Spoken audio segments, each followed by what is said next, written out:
Da-da-da-da-da. Hello, everybody. It's Wake Up Smell the Tauntaun. Ah, da-da. Um, Welcome to the second episode of Wake Up and Smell the Tauntaun. I am your host, John Maffio, and we have news to talk about. Rise of Skywalker has information. Also, the Knights of Old Republic might actually be happening, and Galaxy's Edge is happening soon. So we'll talk about all those things right now. Starting with the Vanity Fair coverage of the Rise of Skywalker. Every other year, there's been a Vanity Fair magazine that covers the next Star Wars movie. Happened with Force Awakens, happened with Last Jedi, is now happening with Rise of Skywalker, and then we get new information. And there's been a lot of new information. And we can start off with, I guess, the Knights of Ren. So we haven't seen the Knights of Ren since the Force Awakens, and we saw the Knights of Ren in like a flashback when Rey held the lightsaber for the first time and got like a glimpse of her step into a larger world. So what's going to be happening with them? Not sure. Apparently a spoiler might have slipped out, so really quick spoiler alert for anybody who doesn't want to know maybe.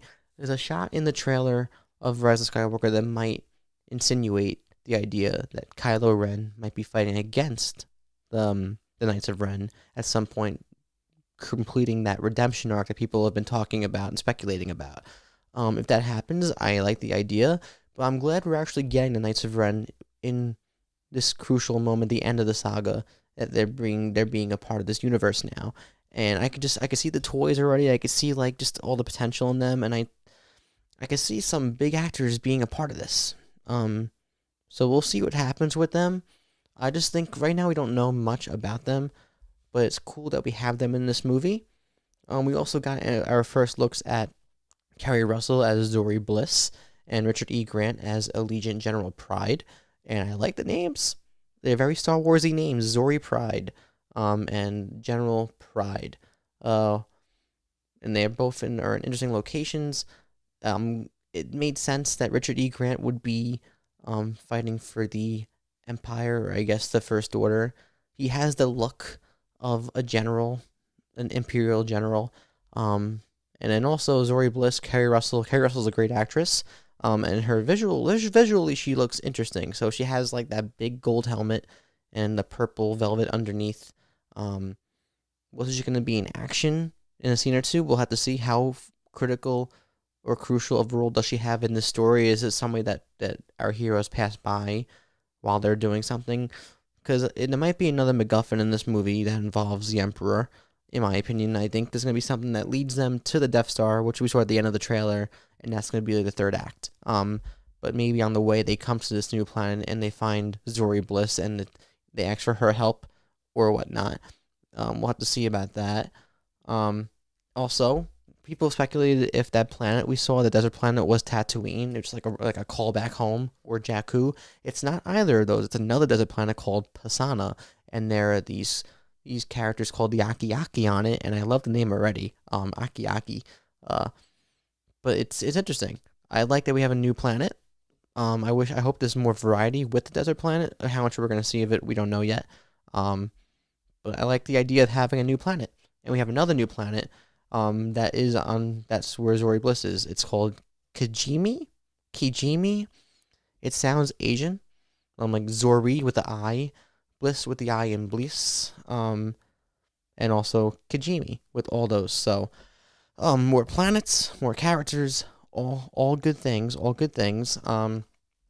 Billie Lourd, daughter of Carrie Fisher, wanted to share screen time with her mother in this movie, and we learned at Star Wars Celebration that JJ found a way to write scenes around Carrie Fisher's unused footage from Force Awakens, which is cool.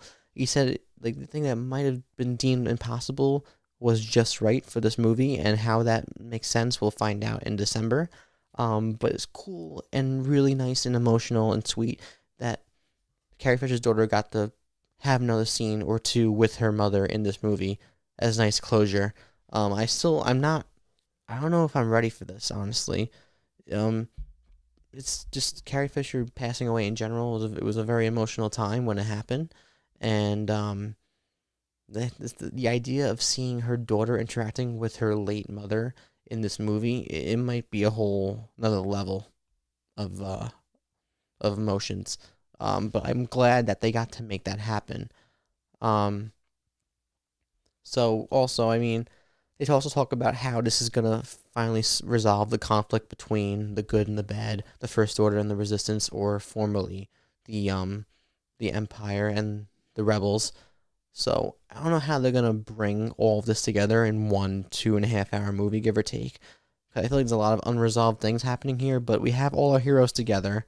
They're all going after or for one thing, one goal in mind.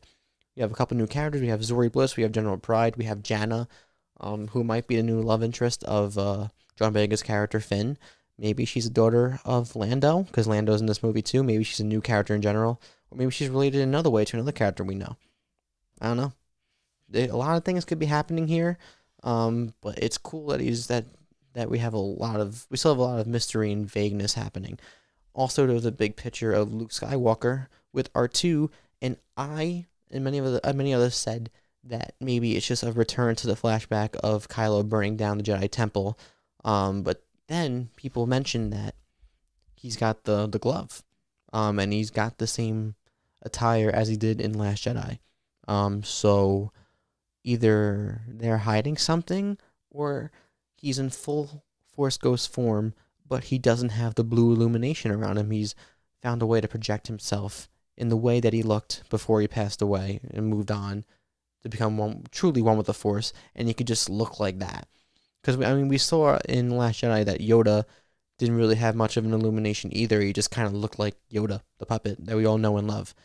So if he's just walking around looking like that as a ghost, with maybe some special effects to make me just give you the subtle visual cue that he's not really there, then awesome.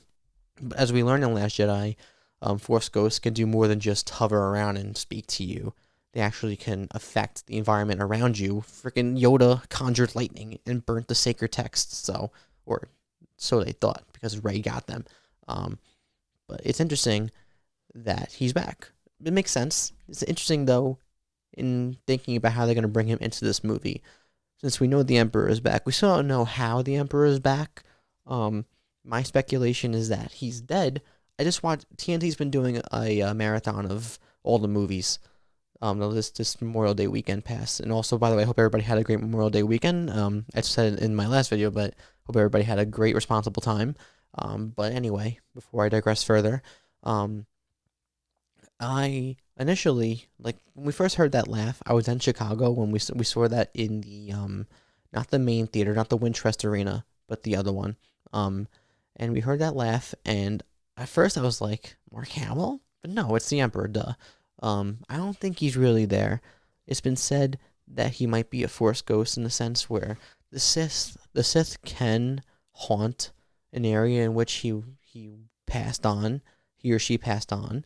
And obviously the Emperor, if he's dead, he passed on in the Death Star. So if they're going to the second Death Star, if the remains are on the farthest moon of Endor somewhere, or wherever, like on the actual planet Endor, maybe he's haunting the grounds, and they'd kind of find him, his spirit, and maybe his spirit could fully conjure into a physical being that's manifested, and that's where they can get Ian McDiarmid to perform again. I don't think he's going to be in the movie as much as people think, but he's definitely going to play a big role in this film. We'll have to see how. It would be as cool as it would be to see Ian McDiarmid returning, like, as a full-fledged character who's still around. I don't think it's going to happen that way. I think they're teasing something here, a cool little surprise perhaps, but I don't think it's going to be in the way that we think. It's not going to go the way we think, as Luke Skywalker once said 2 years ago, almost 2 years ago in Last Jedi. Just the idea of him being back in general is awesome. But I think the implications of his character are bigger than the actual sense of him being alive, because he's not alive. He's pretty dead, in my opinion. But there are a lot of cool things they could do in bringing new lore to how the Sith can still be around while still being dead. We've learned through the Clone Wars and, like, the end of Revenge of the Sith and just the way the Jedi work, how they can bring immortality into life after life. Qui-Gon Jinn learned it, Yoda learned it, Anakin apparently learned it, and now I guess so can the Sith. And maybe Emperor Palpatine, for all his foresight, had more foresight into thinking, what if I die? It has to be something else. Next, we have apparently confirmation, but not so much confirmation, that the Knights of the Old Republic is getting an adaptation. We still don't know if that's going to be the Benioff and Weiss trilogy, or this is going to be a separate movie or more from other developers.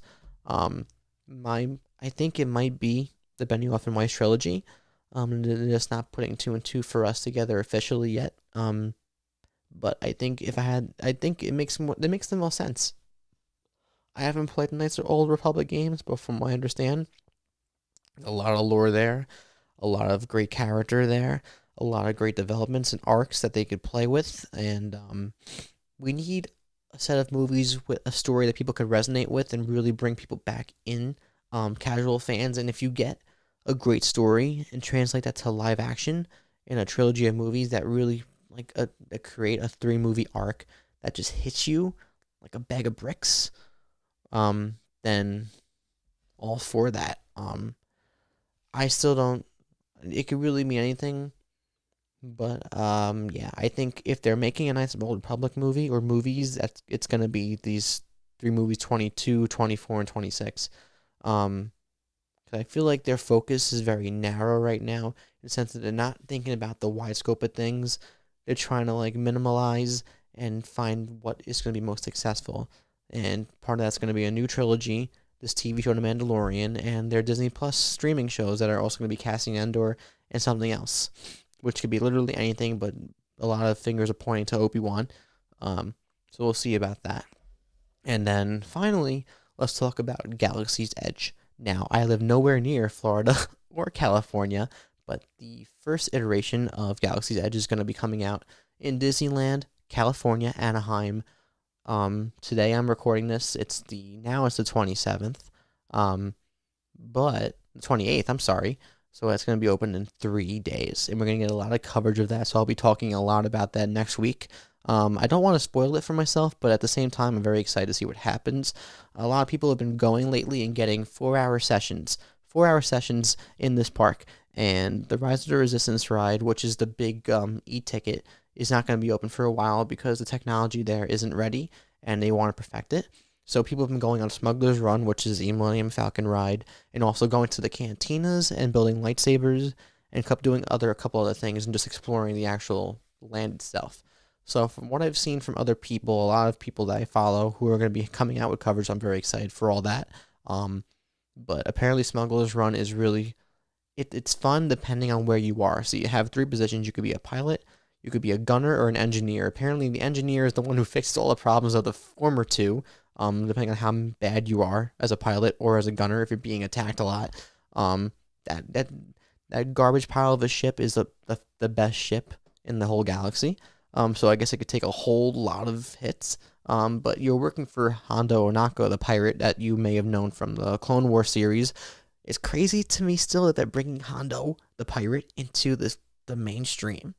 Because people aren't gonna care, or maybe they will. They're gonna be like, "Who is this Hondo guy?" But it just blows my mind that they made a really awesome animatronic for Hondo. For Hondo. That's wow. But yeah, from what I've seen, a couple of videos I've watched, apparently the most fun is being the pilot, because you get the lever, you do the hyperspin, you send the Millennium Falcon into hyperdrive, and you go through hyperspace, and you swing around, you fly. And also, if you're a gunner, you could like shoot, I guess, TIE fighters or whatever. We don't have any information on the mission yet, but I'm assuming you're gonna have to fight like pirates or First Order fighters, in TIE fighters or TIE bombers or whatever it may be. Maybe you encounter Kylo Ren. But I think this is going to be more of a lighthearted ride, so you're not going to be encountering like actual people like Kylo Ren. It's going to be saved for the big ride. But yeah, I'm excited to see more information and hear more information about that. And I will definitely spoil this for myself, because I think apparently there's a lot of different outcomes, and depending on how good or bad you do, you can get credits on the Disney app that you can then spend in the world, which is also a really cool way of getting people to come back and return to the place. If you live locally, if you don't, you gotta do all you can in the weekend or a couple days you're there. But if you're local, it's a great insight. It's a great incentive to get people to come back. Apparently the cantina has a droid DJ and also in-character bartenders that serve all these different arrays of drinks. I've heard I've heard different things where it's been a 45 to an hour or longer wait for the cantina, and the actual in-house seating in cantina seating can be very, very unbearable, or a great experience depending on where you are. If you're at the actual bar, if you're at the high chair tables, or if you're just in the area. But apparently the music is great. Also, the building your lightsaber, the lightsabers are $200, but it looks like the actual handle of the lightsabers looks pretty. The hilt looks pretty cool from the ones I've seen. There's a lot of interactivity and a lot of creativity you can do with the hilt, and you have a variety of colors and sound effects depending on what kyber crystal you buy. So the kyber crystal is the in the lore of Star Wars. When you're a young Padawan, you go into a cave to get a kyber crystal for you. It's chosen you. It's kind of like a Harry Potter thing where it's your personal journey to find the kyber crystal for you. So I don't know how they're gonna work that into this world, but you're gonna get the kyber crystal that works for you. And I guess they have a variety of colors, and it's cool because the actual different kyber crystals, they seem to, depending on which ones you get for your lightsaber, changes the sound effects and the colors of your lightsaber. So you get a personal choice there, and that's really cool. You can also buy a droid, and the droids go as high as $25,000, depending on like if you want a life size one. I guess you get that shipped to your house because you're not getting that on a plane. Especially if you don't live in Anaheim or Orlando. But then if you get like the small droids, they cost like a little bit over 100, like 150 or 200, I think. But overall, I want to talk about Galaxy's Edge because I'm just excited to go there. I think Star Wars Celebration 2020 is in Anaheim, so me and my friend, as of now, are gonna go. We're just waiting for the dates to drop so that we can buy our passes and then set up the whole hotel and flight thing. I think it's gonna be more expensive than Chicago, so we're gonna have to save a little bit more extra money. But I am right now, if I can get there, I'm excited to be there. I'm gonna get the Star Wars Celebration for sure, and I'm gonna get to Galaxy's Edge one way or another within the next year, coming out. So I'm really excited. And then it's cool because they're gonna have these parks open, and then they'll have Rise of the Resistance waiting so that people can come back and be excited for that when that opens. But yeah, the idea of this park being open soon is blind blowing. People been ready for a Star Wars theme park for years. We're finally getting it, and they put 110% effort into it, and there's a lot going on. And I like how this world of Batuu is going to be incorporated into the lore and the canon of Star Wars, where it's the Black Spire Outpost. It's a place where all these people go. It's on the edge of the Outer Rim, I'm pretty sure they said. And a lot of these people, these characters are familiar and unfamiliar, come here to trade and interact and do what they got to do and get out, get some gas, get some fuel, and speed out. But this is in between Last Jedi and Rise of the Skywalker in terms of the story, apparently. And apparently, Rey and Chewie are walking around, and Chewie hugs people on a whim. And I think it's great. I also apparently all the merchandise isn't like a direct promotional tie-in to Star Wars or like the Disney World or whatever. This is its own in-world thing. So everything is related to the world of Star Wars, the galaxy far, far away. So everything there has a purpose, and you're buying like the Jedi holocrons or the Sith holocrons, or like people created little stitched plushie characters of Rey because they all heard the legends of these characters, so they have these things out there like Ahsoka Tano, little plushie. But it looks like things that characters in this world made because of one thing or another. And the amount of thought and effort put into this, the fact that they use a freaking pod racer engine to cook space meat, which is the thing they revealed at Celebration. But like a pod racer engine that's just like elevated in the middle of this little market, one of the places in the market. It's just fascinating to me. So I can't wait to go there and just soak in all the little details, which I'm sure there's gonna be a lot of people discussing all the details later on in a few days. But I'm sure it's gonna be one of those things where you're gonna have to go there 100 times, and you're still not gonna see everything that you want to see. There's gonna be a lot of Easter eggs, a lot of things that you're not gonna notice, and it just, that's the kind of thing that we need for Star Wars. So for a Star Wars theme park to have all these little details that brings you back in and adds layers and layers, and all these kids can make their own little stories, and they can come back and it's unforgettable experience. Just come on. But yeah, I guess that's been this week's episode. to cap this off of Wake Up and Smell the Tauntaun. Thank you for joining me today. Let me know anything about any of the topics we discussed down below now. If you're talking about Rise of Skywalker or the new characters, who are you most excited for? I'm most excited to see Richard E. Grant. Although I think Zori Bliss, Carrie Russell is going to get more screen time, I'm excited to see the performance of Richard E. Grant the most out of these new characters and the Knights of Ren. Let me know anything about Galaxy's Edge, or is anybody going to be going there the opening weeks, months, within the opening year? Or are you waiting, holding off a couple years until the crowd dies down a little bit so you can really savor and enjoy your experience without being pummeled by crowds? And also, do you think that the Benioff and Weiss trilogy is going to be the Knights of the Old Republic trilogy? So we'll see. Might be a lot of people who could finally see Darth Revan on the big screen, which is pretty dope. But yeah, let me know anything down below. I'll be back next week with more talk. We'll be talking about something. If we don't have news, we'll be talking about something. We will see. May the force be with you all always. See you next time. Peace out. Deuces.